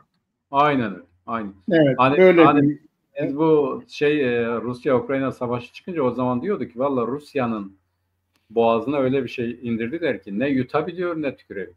Ama onu her zaman böyle yarı ölü gibi tutuyor. Aynen o çok doğru yani. evet yani o Daha dün müydü ne zamandı bu Ukraynalılar dronlarla nükleer tesislerine saldırıda bulundular abi. evet 25 doğru, tane 25 tane drone düşürdü Ruslar. Düşünebiliyor musun? evet. Sürüler halinde saldırıyor. Ukrayna düşünebiliyor musun? Bu kadar tahribata rağmen Amerika o Rusya işlerini vuracak füzeleri de vermiyor zaten Ukrayna'ya ama dronlarla adamlar gitti Rusya'yı çok ciddi şekilde sıkıştırıyorlar. Şimdi Haksızlık böyle bir şey. buna Çinliler de çok ses çıkarmıyorlar. Çünkü Çinlerin kuşak yol projesi var. Çinlilerin kuşak yol projesi bununla birlikte bütünleşiyor. Evet. Bu Zengezur şeyle birlikte, koridoruyla birlikte birleşiyor ve Çinliler de artık farklı bir e, ticaret yoluna sahip olacaklar ve ta Avrupa'ya kadar gidecek bu mesele. O yüzden bu tamamen farklı bir yolda gelişiyor. Yani bu Zengezur koridoru çok farklı bir yolda gelişiyor. Artık ABD Kafkasya'da da bulunacak. Öyle gözüküyor. Silahlı Aynen güçle öyle. birlikte orada bulunacak. Tabii Aynen öyle. buna Rusya niye sessiz kalıyor diyoruz. Rusya'nın bütün görüşmelerinin şeyin altında bir Ukrayna meselesi var. Şimdi Putin'le Trump görüştü. Alaska'da görüştüler Mehmet, biliyorsun. Evet. Alaska'da Evet. görüştüler. Bu ilginç bir yerde. Alaska biliyorsun eski bir Rus toprağı. 1800'lü Tabii. yıllarda Amerikalılar Ruslardan parayla almışlar. Alaska'yı Aynen. parasını Aynen. ödeyip almışlar. Evet. Orada bir üsleri var. Orada yaptılar. Buluştular. Alaska'da Putin'le Trump. Çar 2. Nikolay satıyor. Neydi yani? Kaç milyon? Yani çok böyle ucuza da satmıştı o zaman. Yerleşimsiz topraklar Amerika'da oraya alıyor. Evet. Ukrayna ile görüştü. Tabii şimdi ben geçen hafta biz seninle konuşamadık. Şimdi Trump'la Putin görüşmeden önce Trump Avrupa ülkeleriyle konuştu. Evet. Avrupa ülkeleriyle bir telekonferans yaptılar. Doğru. O toplantıya girmeden önce. O toplantıda 5 tane madde konuştular. Yani Trump'a Putin'le konuşmasında bir kırmızı çizgi çizdiler. Kendi açılarından. Avrupalılar ve Zelenski vardı o toplantıda. Orada bir tanesi bir defa diyorlar ki Ukrayna masada kalacak. Yani Ukraynasız masa kurulmaz. Evet. Olacaksa Ukrayna masada olacak. İkincisi ateşkes sağlanması gerekiyor. Önce ateşkesi sağlamamız gerekiyor. Çünkü Rusya saldırıyor, ateşkes sağlanması gerekiyor diyor. Üçüncüsü ateşkes sağlanmadan önce Rusya ile Ukrayna arasında herhangi bir toprak pazarlığı yapılmayacak diyor. Evet. Bunu konuşuyorlar. Karar altına alıyorlar. Bunun dışında Ukrayna'nın güvenlik meselesi hallolacak diyor. Ukrayna'nın güvenliği meselesi artı Ukrayna'nın NATO'ya katılması kırmızı çizgi olmayacak diyor. Yani evet. belki katılmayabilir ama Rusya bunu kırmızı çizgi haline getirmeyecek diyor. Evet. Bu Avrupalılarla bu görüşmeden sonra oturdular. Putin'le görüştüler. Tabii orada Trump'ın tavrı çok farklıydı. Yani bu görüşmeden bu alınan kararların dışında Putin'e çok verdi, değer verdi. Zaten uluslararası yorumcular da Yani Trump hazırladı ama Putin kazandı diyorlar. Evet, Sen ne evet. diyorsun? Öyle görünüyor abi. Şimdi Putin yani bu diplomatik işlerde gerçekten de bu Trump'ı iyi kündeye getiriyor yani her defasında. Böyle adeta bir yılanı deliğinden çıkarmak için böyle gevşetip bırakmak gibi. Putin böyle bazı şeyler razı olacakmış gibi görünüyor ama onları aldıktan sonra da yeni talepler, yeni şeyler istiyor. Onun için o görüşmede mesela bu ateşkes konusunda Putin olmaz dedi. Trump da dedi ki ateşkes olmadan da barış olur dedi. Ben daha önce işte bir sürü barış sağladım ateşkes olmadan. O ben sağladım dediği barışların hiçbirisi de barış marış değil yani. Zaten uluslararası yorumcuların söylediği budur. Yani diyor ki sen 7 tane barış yapmışsın. Hangisi de diyor yani sen bu yaptığın barışlarla ateşkes sağlamadan barış yaptın. Mesela diyor ki işte Pakistan, Hindistan diyor devam ediyorlar. Yani neyin barışı olmuş? Yani. Ya da ne bileyim işte bu Afrika'da bir takım yerler falan yazıyor. Yani onlar da devam ediyor. Sen sadece böyle biraz susmuş yoksa her şey devam ediyor. Evet. Onun için bir Putin örneğin o işgal ettiği yerlerin Rusya'da kalması konusunda zaten nedir o vatandaşın adı? Trump önceden de yani görüşmeden de bunlar sende kalsın falan diyordu. Yani bunları al bu işi bitirelim diyordu. Putin o konuda da bir şey aldı. Yani onları garanti haline getirdi Amerika ile yapılan görüşmede. NATO konusunda da şey yaptı. NATO'ya iyi olmayacak diye. O konuyu da garanti altına aldı. Hı hı. Yani Batı'nın Trump'ın yanında durmasının tek gerekçesi bu barış sürecinde Ukrayna olmadan herhangi bir şeyin yapılmaması hadisesiydi. Şimdi ben Putin'in gerçekten de başarılı olduğunu, yani bu görüşmede başarılı olduğu kanaatindeyim. Kendi taleplerini, kendi isteklerini gerçekleştirdi ama e, hele Ukrayna'nın olmadığı bir yerde Ukrayna'yı konuştu. Yani neredeyse Amerika Evet. ile beraber paylaştı o hadiseyi. Zelenski biraz böyle çaresiz gibiydi bu ziyaretinde, bu Trump'la görüşürken.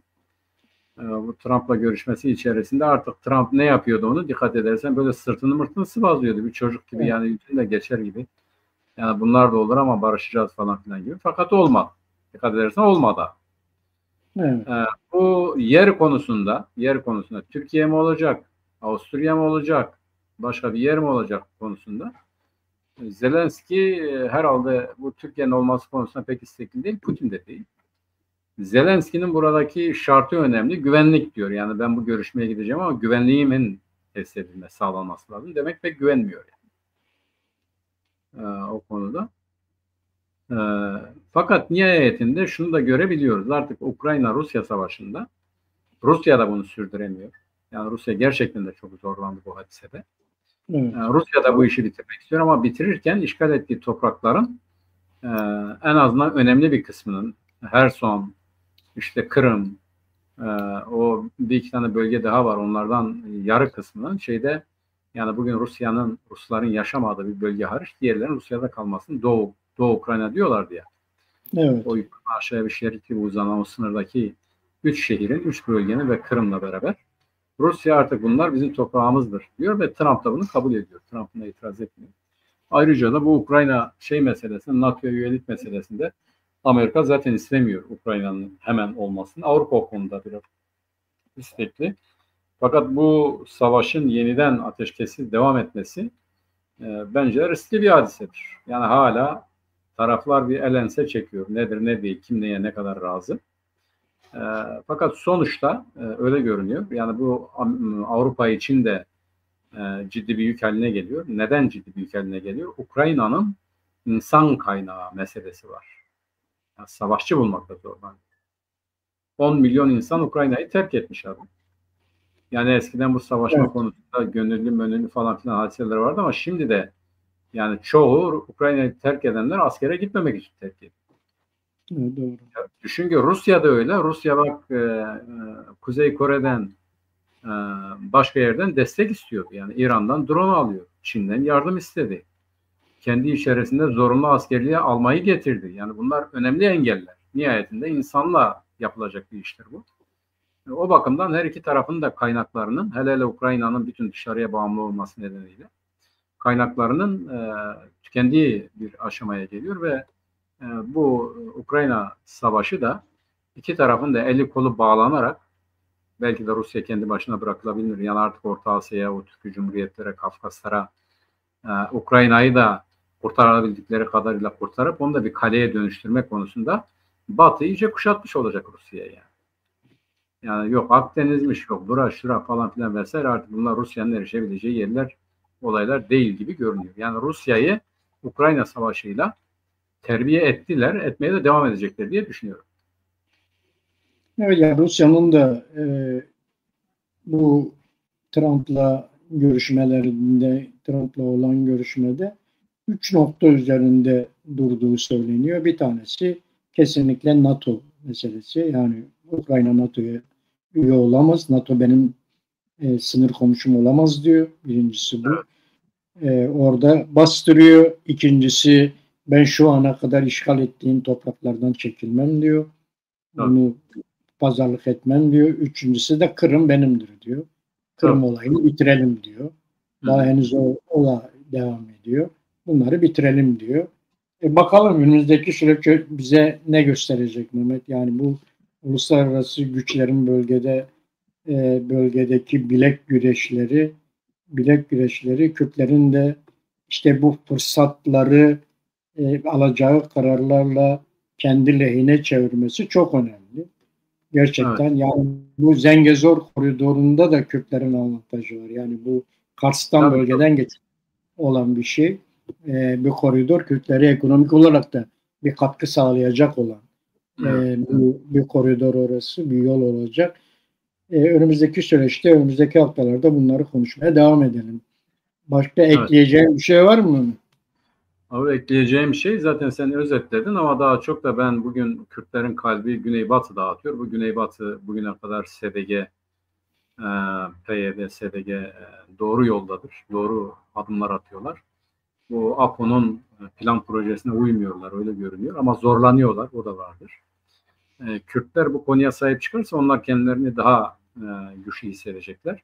Suriye'de bir Kürt varlığının inşası Kürtler açısından bu aşamada birincil derecede önemli meseleler. Yani Suriye'de mutlaka kazanmak lazım. Sadece SDG, YPG ya da oradaki diğer Kürt kuvvetlerin değil, bütün Kürtlerin bunun arkasında durması, desteklemesi ve sahip çıkması gerekir. Son söyleyeceğim budur. Bu komisyon işine fazla bel bağlamamak lazım. Kürtlerin kendi taleplerini kendileri dile getirmesi lazım. Bizim siyasal partilerin bir araya gelerek bunu kesinlikle ve kesinlikle ayrı bir şekilde gündemine sokmaya çalışmaları lazım. PKK uzun zamandır çağrı yapıyor. Yani biz asgari şartlarda asgari taleplerde bir araya gelebiliriz. 3 senedir onları söylüyoruz abi. 3 senedir o asgari talepleri etrafında siyaset yapıyor. Evet, yani en azından bu PKK'nın önerdiği, bu bir taslaktır. Bu geliştirilebilir, artırılabilir, azaltılabilir, kısaltılabilir. Ama asgari taleplerde Kürdistani hareketlerin de bir araya gelmesi gerekiyor. Bu konjonktürü de kaçırmamamız, ıskalamamamız adına. Evet. Biz de 13 Eylül'de o konuyla ilgili vakıf bir konferans yapacak. Onu ayrıca duyuracağız, konuşacağız. Tam da konu o yani. Komisyon, yani Kürtler bu barış sürecinin neresinde diye bir konferans yapacak. Evet. Ona bakalım. İstanbul'da mı? Evet, İstanbul'da yapacak. Evet, sevgili Çarpel Medya izleyicileri, Bir Siyasetin Gündemi programının daha sonuna geldik. Önümüzdeki hafta yeni bir siyasetin gündeminde buluşmak üzere. Herkese Şevbaş Mehmet. Şevbaş abi.